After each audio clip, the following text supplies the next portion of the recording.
प्यारे बाबा की याद से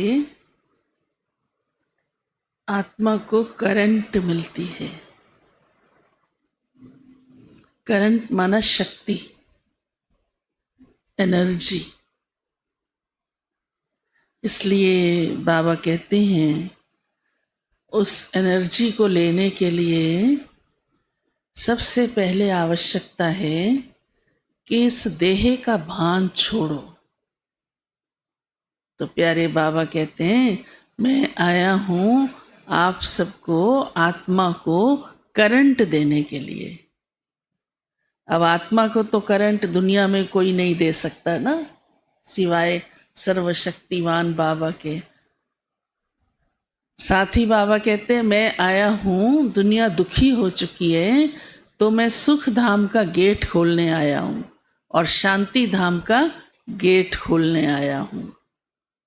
बस अब आप उसमें चलने की तैयारी करो, उस गेट से प्रवेश होने की तैयारी करो। बाबा तो खोल रहा है, हमको उसी दुनिया में चलना है। तो ये नशा और खुशी रखनी है, बार बार इस दुख धाम की बातें नहीं सोचनी है। ये होगा तो डर जाते हैं, विनाश होगा तो ये होगा।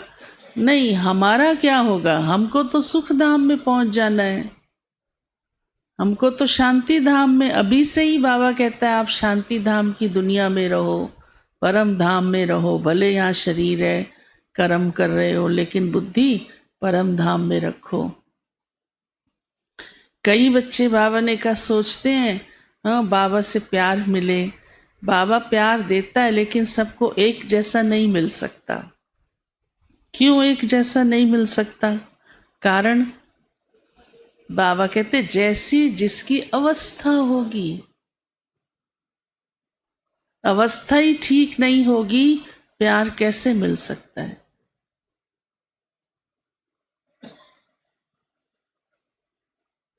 देख, बड़ा कनेक्शन है ये भी। हाँ, तो अपनी अवस्था को हमें अच्छा रखना है, स्थिति को अच्छा रखना है, स्थिति को श्रीमत प्रमाण रखना है। तो अपने आप बाप का प्यार अनुभव होगा, बाप का ही नहीं परिवार का भी प्यार अनुभव होगा।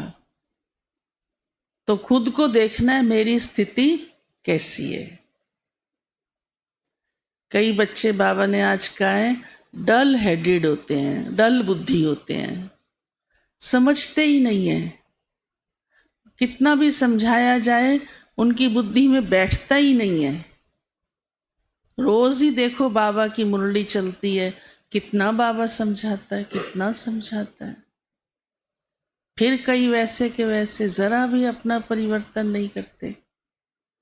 तो बाबा कहते हैं फिर मैं क्या करता हूँ? बाबा थोड़ा चिंता में चला जाएगा। हाँ, बाबा कहता है मैं समझ जाता हूँ इसकी तकदीर में नहीं है। बस बाप तो दे रहा है परंतु तकदीर में नहीं है। तो बाबा हमें जो इतनी समझ, हाँ, इतनी नॉलेज, शक्ति देता है, उसे ग्रहण करते जाना है। देहाभिमान ग्रहण करने नहीं देता, क्योंकि बुद्धि उल्टी चलती है। तो जैसे उल्टे घड़े में पानी डालो तो बह जाता है ना। तो बुद्धि को हमेशा सेट रखो, पॉजिटिव रखो, तो सब समझ में भी आएगा और फिर तकदीर भी अच्छी बन जाएगी।